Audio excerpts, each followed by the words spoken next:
Rasulullah, di depan ada malaikat Israel mau masuk. Kata Rasulullah, boleh masuk, silakan. Kemudian malaikat Israel mengucapkan salam, dan setelah mengucapkan salam, malaikat Israel menawarkan, ya Rasulullah, aku disuruh oleh Allah untuk mencabut nyawamu atau membiarkan engkau. Dalam riwayat, aku disuruh oleh Allah untuk memberikan pilihan kepadamu, al-baqa' fid dunya, tetap di dunia, atau ar-rafiqal a'la, atau dengan Allah. Nabi Muhammad menjawab, ar-rafiqal a'la, dengan Allah. Kemudian setelah itu Nabi Muhammad berdoa agar umatnya selamat. Setelah ada jaminan umatnya selamat, malaikat Israel, sudahlah, cabut nyawaku kalau memang sudah waktuku. Mulailah Nabi Muhammad dicabut nyawa beliau oleh malaikat Israel.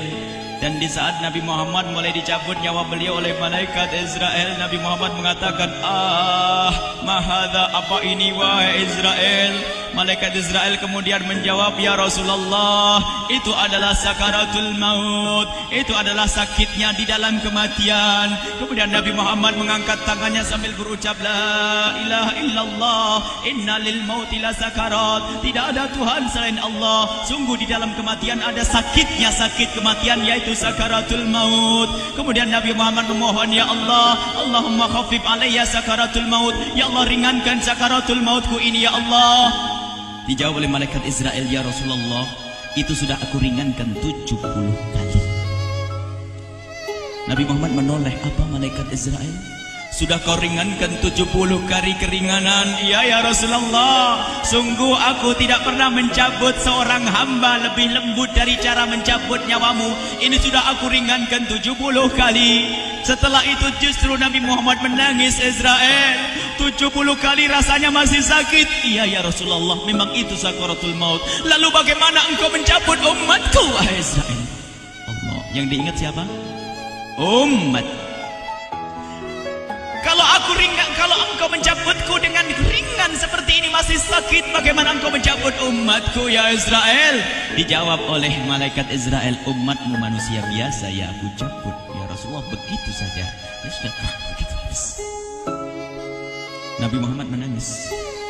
Tiba-tiba Nabi Muhammad mengangkat tangan dan memohon kepada Allah, Allah, Allah, inna lil mauti la syakarat, la ilaha illallah, inna lil mauti la sakarat, sungguh di dalam kematian ada sakaratul maut. Allahumma khaffif ala ummati sakarat maut, ya Allah, ringankan dari umatku sakaratul maut, wa thaqqil alayya, dan bebankan kepadaku.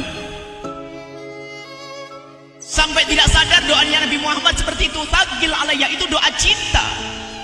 Seorang ibu yang pernah punya anak, tuh lihat kalau doa Rasulullah ini masih dilakukan. Bagaimana Rasulullah bisa doa begitu? Itu bahasa cinta yang tidak bisa diterjemahkan dengan oleh akal. Seorang ibu kadang-kadang, ibu yang di belakang, ibu mau dikasih sakit oleh Allah? Mau, Bu? Ibu jauh sekali. Ibu mau dikasih sakit? Jawabnya tidak mau. Tapi suatu ketika seorang ibu melihat anaknya sakit, ngomong, sudahlah nak, jangan kamu yang sakit, biar ibu yang sakit. Ada atau tidak? Kenapa ngomong begitu? Itu bahasa cinta itu. Tidak rela kalau anak ini sakit, biar aku saja yang sakit. Itu yang dirasakan Rasulullah.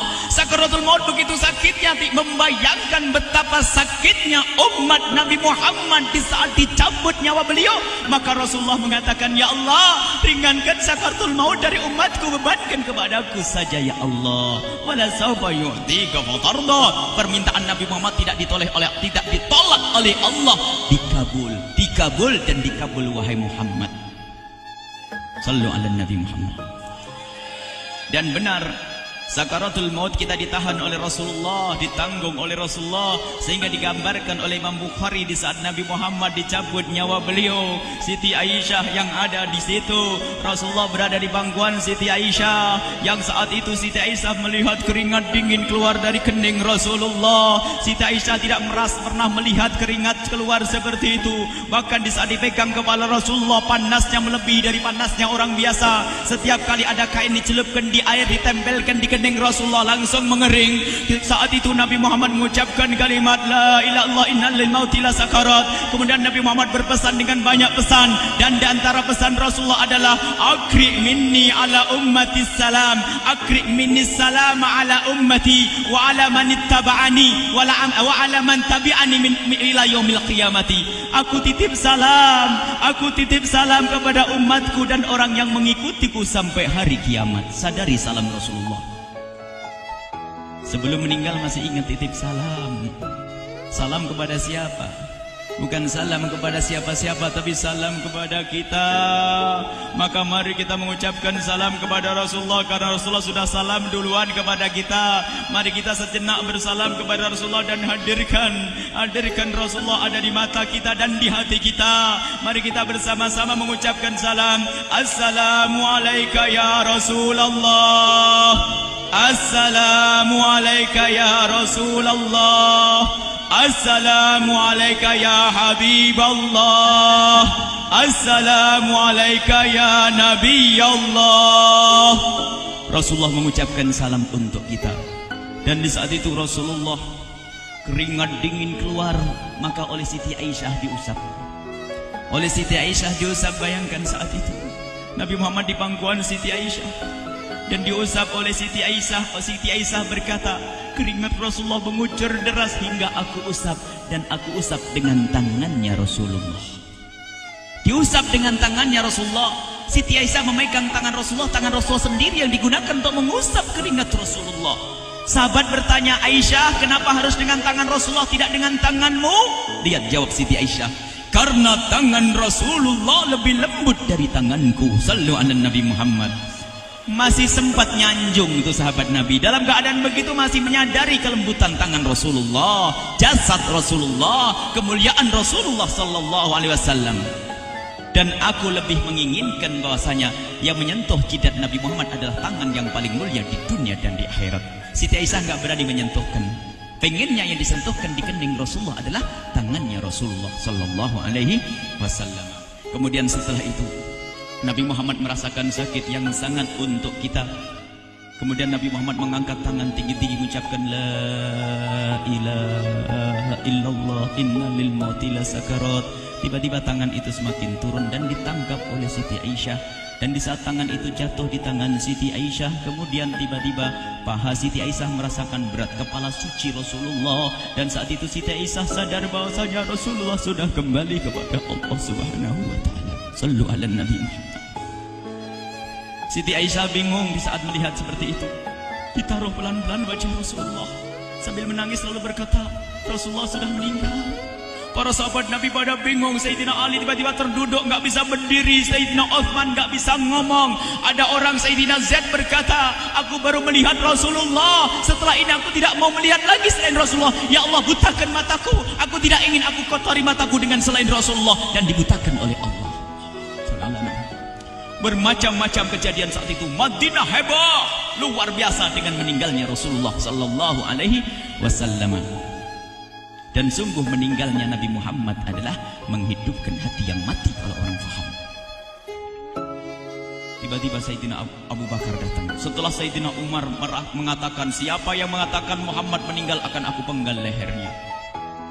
Jangan seperti orang-orang Nabi Muhammad sekarang lagi pergi seperti waktu Musa pergi kepada Tuhannya, kepada Allah, nanti akan kembali kepada kita. Muhammad belum meninggal. Ini adalah karena kecintaan Sayyidina Umar bin Khattab, tidak ingin Nabi Muhammad pergi. Tiba-tiba datang Sayyidina Abu Bakar As-Siddiq lalu masuk ke kamarnya Rasulullah, lalu masuk kepada Rasulullah, kemudian mengecup kening Rasulullah. Dan Sayyidina Abu Bakar berkata, ya Rasulullah, tibta hayyan wa mayyita. Ya Rasulullah, engkau tetap harum dalam keadaan hidup dan harum setelah meninggal dunia. Sallu ala Nabi Muhammad. Hingga sampai setelah hari besoknya meninggal Rasulullah, Senin sore, Selasa malam, Rabu dikubur Rasulullah SAW. Setelah dikubur, Sayyidat Fatimah bertanya kepada Sayyidina Abdullah ibn Abbas, Sayyidina Anas, wahai Anas, hai Anas, sambil menangis Sayyidat Fatimah Zahra, hai Anas, bagaimana engkau tega? Atabat anfusukum antahtu ra'sa Rasulillah. Apakah engkau rela menaburkan debu di atas kepala Rasulullah? Sayyidina Anas menangis kaget, ya wahai binta Rasulullah, kalau kami tidak dilupakan oleh Allah, niscaya tidak ada yang bisa mengubur Rasulullah. Jadi saat itu dilupakan oleh Allah, sehingga mereka tidak menyadari melakukan itu semua. Kalau mereka sadar, tidak akan bisa mengubur Rasulullah sallallahu alaihi wasallam. Ini yang diungkapkan oleh Sayyidina Anas, kalau seandainya kami tidak dilupakan oleh Allah, niscaya kami tidak akan mampu mengubur Rasulullah sallallahu alaihi wasallam. Kami yang hadir di sini, ya Allah, ingin senantiasa hadir di hati kami kekasih-Mu Nabi Muhammad. Maka kami mohon, ya Allah, jadikan kekasih-Mu Nabi Muhammad yang akan, ya Allah, yang akan mendampingi kami kelak saat Kau cabut nyawa kami, seperti yang Kau wahyukan kepada kekasih-Mu Nabi Muhammad. Wa abshiru bil jannati, semua hamba yang beriman akan menyaksikan surga, ya di saat dicabut nyawa mereka. Dan surga, di tempat surga itu yang paling mulia adalah Nabi Muhammad. Maka kami mohon, ya Allah, saat Kau cabut nyawa kami, Allah, hadirkan Nabi Muhammad di hati kami, Allah. Dan kami mohon, ya Allah, saat di alam barzah nanti, ya Allah, saat yang sangat mengerikan itu, ya Allah, kami mohon hadirkan kekasih-Mu Nabi Muhammad, sehingga kami tidak takut dan gentar lagi dengan malaikat mungkar nakir. Dan ya Allah, kami mohon di saat di padang mahsyar nanti, ya Allah, hadirkan kekasih-Mu Nabi Muhammad. Jadikanlah kekasih-Mu Nabi Muhammad yang akan menemani kami dan akan membonceng kami, membawa kami ke telaga Kausar. Lalu kami diberi air minum dari air telaga Kausar hingga kami tidak akan haus selama-lamanya. Ya Allah, jadikan kekasih-Mu Nabi Muhammad yang akan menemani kami di saat kami menyeberang Siratal Mustaqim hingga kami tidak akan terjerumus ke neraka jahanam. Dan jadikan kekasih-Mu Nabi Muhammad yang akan kami saksikan setiap saat di surga-Mu, ya Allah. Ya Allah, jadikan kekasih-Mu Nabi Muhammad yang senantiasa, ya Allah, kami lihat kelak di surga.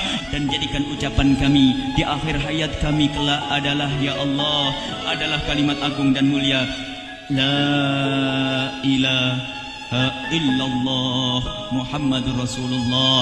La ilaha illallah Muhammadur Rasulullah. La ilaha